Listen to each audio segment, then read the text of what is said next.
বাবা এই গাছের পরে খাবা? একটু দাঁড়াও। মুন্না ভাই, মুন্না ভাই, বাড়িতে আছেন? কে? ও শাহজাহান, কিরে কিছু কবি? মুন্না ভাই, এবার তো আপনার কাছে অনেক বড়ই ধরছে। আপনার কাছের বড়ই কিন্তু অনেক মিষ্টি। আমার ছেলেটা বায়না ধরছে, ওরে কটা বড়ই দেন না। ও দেশ তো আমার কাছে বড়ই নাই, আমার বড়ই তেমন হয় নাই। যে কয়টা আছে আমার শ্বশুরে পাঠাবো আর বইনের দেবো, তোরে দিতে পারবো না। তুই জায়গা বড়ই মুখতে বার কর। ছোট লোকের বাচ্চা।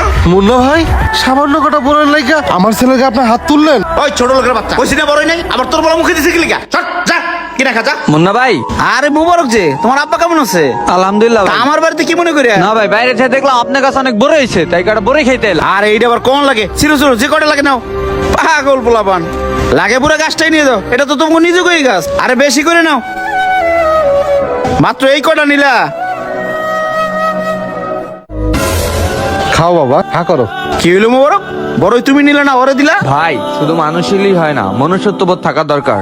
সামান্য দুটো বড়ের লাগে আপনি পোলাটাকে হাত তুললেন। ভাই ফল ফলন তো আল্লাহর দান। আজকে আমি বড় লোকের পোলা দেখে আমার পোলা গাছ দিয়ে দিলেন, ওই গরিবের পোলা দেখে আরো দুটো বড়ই দিলেন না। আর এই কি বলে তেল মাথায় তেল দেওয়া। এত অহংকার করেন না ভাই, একদিন মরতেই হইব। চলেন ভাই। খাও বাবা।